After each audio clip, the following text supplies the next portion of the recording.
Hello friends, जय माँ बगला मुखी, जय माँ से। बहुत सारे जन मुझे सुबह सुबह मैसेज करते हैं, क्या बात है माँ आज आपने वीडियो नहीं बनाई। मैं ये बोलना चाहती हूँ कि मैं भी तो एक इंसान हूँ। रात को तो ब्लेसिंग की वीडियो बनाई थी 2 बजे तक, फिर उसके बाद रात को थोड़ा सोना पड़ता है, क्योंकि तबीयत भी ठीक नहीं थी, क्योंकि गर्म माहौल इतना है, यहाँ वहाँ दौड़ भागे। और परसों मैंने कहा है आपको 25 तारीख को साल पूरा हो रहा है, फंक्शन है। बहुत सारे लोग अपनी ताकत आजमा रहे, ब्लैक मैजिक भेज रहे, ये कर रहे वो कर रहे, सबसे लड़ना पड़ता है हमें। सबको जानना रहता है हम अघोरी कैसे बने, हमारी जटाएं कैसे आई। देखिए मुझे नहीं पता कि जटाएं कैसे, बहुत सारे लोग जटा लेके घूमते हैं, लेकिन मेरी जो जटा आई है ये मैंने बहुत बताया, बहुत सारे जनों को दिखाया। ये बहुत कम लोगों को ऐसी ओरिजिनल जटाएं आती हैं। पूरा बाल लपट गया है मेरा, बालों को मतलब कंघी लगाने की भी जगह नहीं। अगर कोई मेरी ये पता है कोई ये मेरी लट भी छू लेता है ना, तो महाकाली को गुस्सा आ जाता है। मैंने देखा है, वो तुरंत उसको सज़ा देती हैं, उन्हें पसंद नहीं है। मैं तो इसमें पहले थोड़ा बहुत कंघी करती भी थी, अब तो मैंने छोड़ दिया है, जैसे वैसे ही बाल है मेरे। लटे भी अगर कोई छू देते हैं तो माँ को गुस्सा आ जाता है। आप समझिए इसमें शक्ति है, क्योंकि ये जो जटाएं हैं ये बहुत जल्दी नहीं, और आपको पता है मेरी जटाएं अब बढ़ी भी हैं, बढ़ रही हैं, अब शक्तियाँ पावर दे रही हैं। सबसे खुशी की बात देखिए ऐसी है ना कि जो काम में कर रहे, अभी परसों कहते हैं साल पूरा हो रहा है शादी का, प्लस सबसे बड़ी 11 से हमारे कहते हैं ना श्याम बाबा की और सैलानी बाबा श्याम बाबा, दोनों में फ़र्क नहीं, दोनों एक ही हैं। तो लोगों को खाना खिलाया जाएगा, लोगों को सबको कम से कम 1000-1500 लोग बैठ के खाना खाएंगे।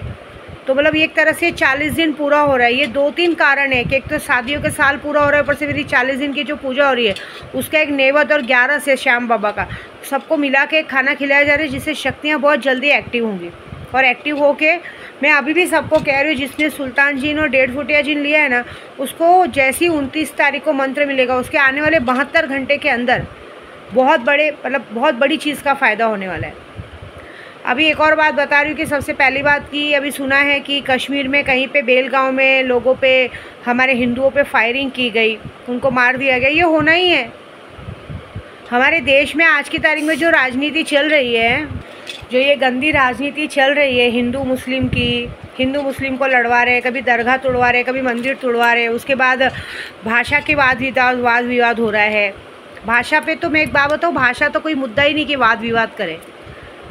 और सबसे बड़ी बात कि जो हमारे ठेकेदार हैं, जो इस हमारे पूरे देश के प्रधानमंत्री है, राजमंत्री है, क्या बोलते हैं, मुख्यमंत्री हैं, तो ये जो हमारे इतने बड़े बड़े पदों पे लोग बैठे हैं, ये क्या ये लोग इतने कमज़ोर हैं कि किसी के भी कहने पे, किसी के भी आंदोलन करने पे, किसी के भी कुछ कहने पे को अपना डिसीजन ले लेते। मतलब लोग हिंदी नहीं बोल सकते, अपनी भाषा नहीं बोल सकते, ये नहीं रह सकते, वो नहीं रह सकते, लोगों को औकात दिखाते हैं, तुम लोग बाहर से आके हमारे साथ रह रहे हो, ये रह रहे हो।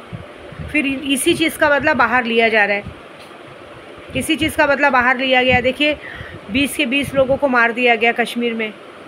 अब आप बताओ, मैं तो जिन लोगों को आतंकवादियों चाहे जिसको भी होती है, अगर तुमको मारना भी है तो इनके ये नेताओं के घर में घुस के इनके बच्चों को मारो ना। इनके बच्चों की तो मौतें होती नहीं, क्योंकि कैसे होंगी, घर से बाहर निकलते ही नहीं है। जाएंगे तो ये लोग खुद भाषा पे वाद विवाद करते हैं, लेकिन इनको घूमने जाने लंदन, अमेरिका, शिमला, मनाली घूमने जाने, उनको यहाँ नहीं रहना है, ठीक है ना। और बाकी हम पूरे हिंदुस्तानियों को, सबको हिंदुस्तानी का मतलब समझ में आता है।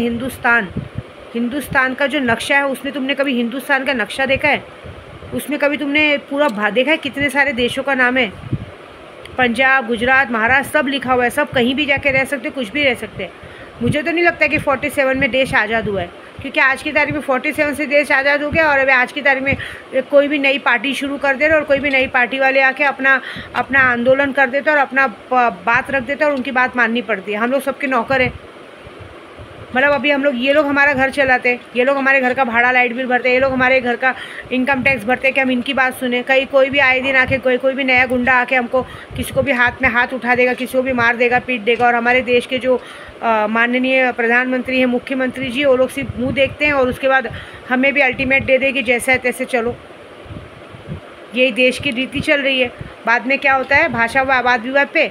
अभी आज आप लोग यहाँ लोगों को मारो, फिर हम लोग जब बाहर जाएंगे तो बाहर जाने पे बाहर वाले लोग हमसे बदला निकालेंगे, हमें मारा जाएगा। यही होने वाला है अभी। सीधी बात है, महाराष्ट्र में तुम उत्तर प्रदेशी, बांग्लादेशी, हर एक जात वालों को मारो, फिर जब यहाँ से यहाँ के लोग बाहर कहीं घूमने जाएंगे तो वहाँ के लोग इनको मारेंगे। यही चलेगा। सीधी बात बोलेंगे, तुमने हमको मारा, तुम मरो। सीधी तारीख गोलियाँ चले गई। इसमें किसका बिगड़ा? हम आम जनता का बिगड़ा। नेताओं का क्या बिगड़ा? उनके बच्चों का क्या बिगड़ा? वो तो घर से बाहर निकलते नहीं हैं। उनके अगर उनको घर से बाहर भी निकले तो 10-10 गाड़ी उनकी रक्षा के लिए है। आधी पुलिस तो इनकी सेवा में लगती है, देश की सेवा में तो कम है, आधी पुलिस तो इनकी निगरानी के लिए रखी गई है, इनके आओ भगत में रखी गई है। ऐसा हो गया, अभी क्या बोल सकते हैं। ऐसे ही चलता रहा ना तो देश बहुत जल्दी बर्बाद हो जाएगा। देखो, ये राजनीति के चक्कर में हम लोग जो गलती करते हैं ना, इसकी गलती का भुगतान करना पड़ता है। मैं सच बोल रही, ये जो जब भी ये सब मामला उठता है ना, अभी तो सिर्फ सोचो वहाँ पे आतंकवादियों ने हमला किया, अभी ये सोचो यही चीज़ हमारे महाराष्ट्र में कभी भी हो सकती है। लेकिन नेताओं के देख लेना, कोरोना आया तो एक भी नेता नहीं मरा, उसके बच्चे नहीं मरे, कुछ भी हुआ उनके घर में कोई बीमारी नहीं जाती है, ठीक है। सिलेंडर लगा, उनके घर में बीमारी नहीं गई। आतंकी हमला होगा तो भी उनके घर का एक भी बंदा नहीं मरेगा, हमारे लोग ज़रूर मरेंगे। ऐसा होने वाला है। तो देखो क्या होता है, यही होने वाला है अभी, और कुछ नहीं हो सकता। यही करते रहो। मैं तो आपको सच बोलूँ, मैं इतना चाहती हूँ कि ये मैं अपना उद्धव बाला साहब राज ठाकरे के लिए भी इतनी पूजा पाठ कर रही हूँ, सब कर रही हूँ, लेकिन फिर मुझे कभी कभी ऐसा लगता है कि मैं क्यों कर रही हूँ, क्योंकि यहाँ पे किसी को कोई मान सम्मान दिया ही नहीं जाता। हमारे इतने पूजा पाठ और बलिदान का कुछ मतलब ही नहीं है। हम नहीं लड़ना चाहते तो भी एक दूसरे को लड़ाया जा रहा है, एक दूसरे को भगाया जा रहा है। बताइए, कोई नहीं, जैसे जिसकी करनी वैसी भरनी।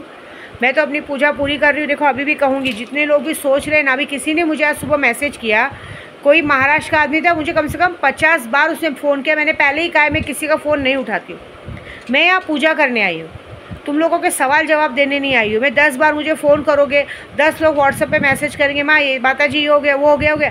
जब 10 तरह की बातें करेंगे, करना कुछ नहीं होता। मैंने क्या बोला, मुझे फ़र्क भी नहीं पड़ता।